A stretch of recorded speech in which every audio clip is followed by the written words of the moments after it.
Let's take the three financial statements covered on your midterm, the income statement, the statement of owner's equity, and the balance sheet, and let's put them into a framework that we can refer to throughout the course.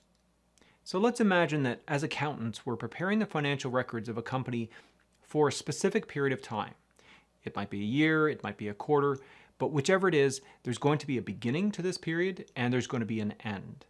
We'll call this the accounting period. At the beginning of the period, we could have a balance sheet that would show us exactly what the company looked like, exactly what the financial position looked like at that specific point in time. Think of the balance sheet as like a snapshot we've taken with our camera. It captures what was going on at that specific point in time. If we took another snapshot the next month or the next year, it would certainly give us a different picture of the company's accounts. The balance sheet is cumulative, so we don't just see the assets or the liabilities the company acquired during the current accounting period. We see the sum of all of the company's accumulated wealth and debts, investments and withdrawals since the business began. I could take another snapshot of the financial position of the company at the end of the period. This too is a specific point in time, so this later balance sheet would once again accumulate the effect of all the transactions that have happened since the company's inception. But now this would include the accounting period as well.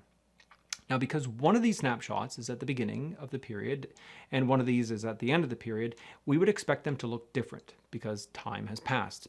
So clearly, the balances in some of these accounts, or the financial position of the company, will have changed over this particular period of time.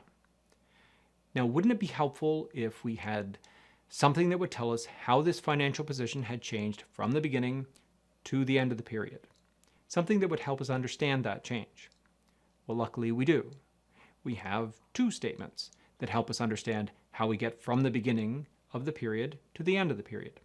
The first one is the income statement, and the second one is the statement of owner's equity. I like to call these two statements the videos or the documentaries of the accounting system because they help us understand what happens during a period of time. So in my upcoming videos, I'll go over the details of building and understanding a balance sheet and how to interpret the accounts that it lists. Next, I'll spend some time talking about the income statement and how it helps us understand how we get from this picture to this picture. And finally, in the same manner, I'll spend some time talking about the statement of owner's equity. But first, we need to go over the accounting cycle. So let's get to it.